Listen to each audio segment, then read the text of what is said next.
Hey, how are you today? This is Dr. Mike Nelson again, and today we're going to talk about one of my favorite characters of all time. When I was practicing in northern Wisconsin, we had a term for people that lived way out in the hinterlands.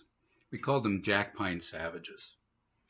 Now, I practiced in the town of Tomah, and Tomah was surrounded by a lot of wilderness area.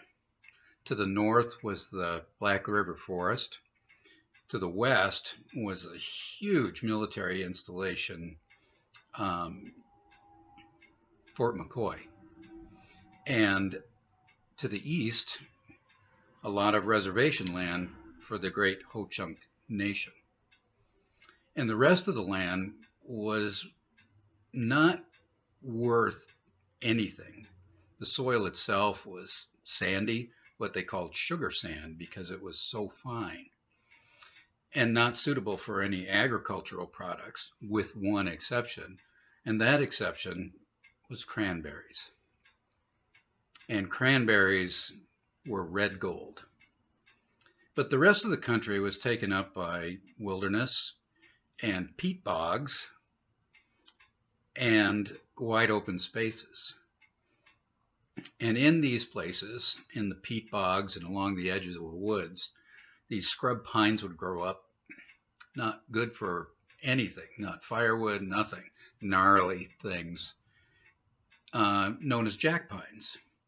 And so the people that lived out in those areas, that lived on the land, so to speak, and what I mean by living on the land was they were moonshiners, poachers.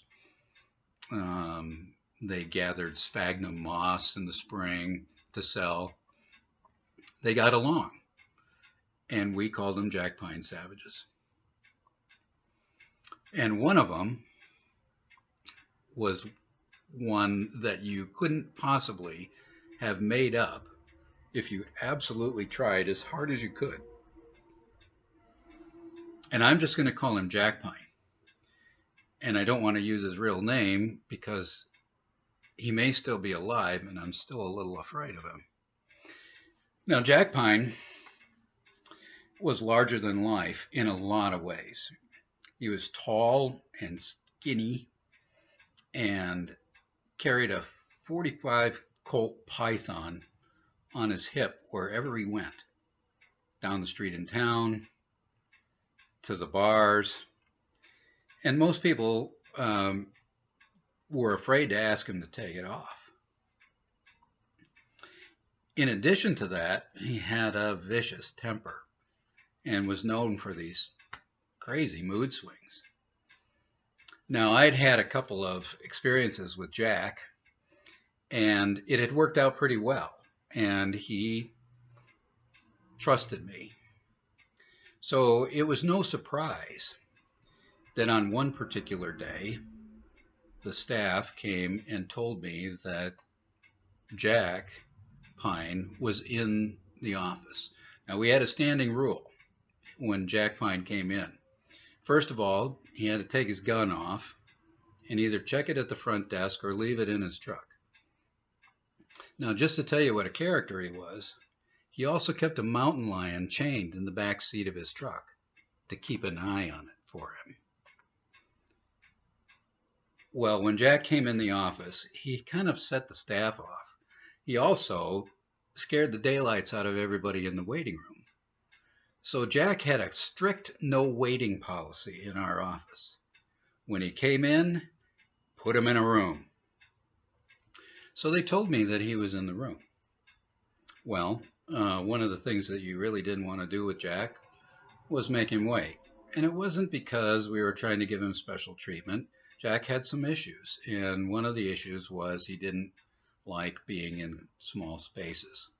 Jack suffered from PTSD from his time in Vietnam, and he had also had a really serious injury. He'd been in the Marines, and he had been blown up. And as a result, he had a pretty serious head injury and had serious, terrible headaches. And so the answer to that medically was they took off all of the bone in his skull right here and just took it out and then sewed his scalp back up over. But he had a big soft spot on this side of his head. And he got terrible headaches from it. And doctored at the VA in Toma and in Madison. So we always were sympathetic to Jack, and he appreciated it. So on this particular day, I went into the room where Jack was, and he was there with his wife, Jerry. Now, Jerry was as opposite of Jack as you could be physically. Whereas Jack was tall and thin, Jerry was wide. And she wore her button-up shirts with the sleeves cut off and a pair of bib overalls that she could never quite get both suspenders snapped at the same time. But as far as their thinking went, they were as like as peas in a pod. Well, I went in, and Jack was sitting in his chair like this, and Jerry was wound pretty tight. My dad used to say she was wound tighter than a $2 watch. So I said, "Hey, Jack, what's up? What brings you in today? You know?" And he said, "Ask her." Well, she said, "You go ahead and tell him." He said, "Don't tell me what to do." And she said, "Listen, you old bad word. Go ahead and tell him." Well, things started to escalate. He reached over and punched her in the arm. Said, "Don't tell me what to do." Well, that was enough for Jerry. She stood right up. And I thought she was going to have a hissy fit. But what she did instead was she reached back and she clocked him right in the chest with her fist. And his head went back, and that was it. He was on his feet in no time flat. And the next thing I know, they're dancing all over the room. Boom, boom, boom, boom, boom. She's laying body blows on this guy like there's no tomorrow. Now, you know, she must love the guy because she wasn't hitting him in the head. No such luck for Jerry, though, because old Jack Pine, he's letting her have it. Boom, boom, boom, boom. Things were going crazy. Stuff flying off the desk, waltzing around the room, all kinds of racket. I opened the door, and of course my poor staff person standing right outside with her eyes about this big around, and I said, "Call 911. I shut the door, and I said, "Okay, that's enough." And just like that, the clouds parted and the sun came out. Well, they both sat down. They're both out of breath. Jack's feeling his ribs. Jerry's getting a great big shiner, and her nose is bleeding a little bit.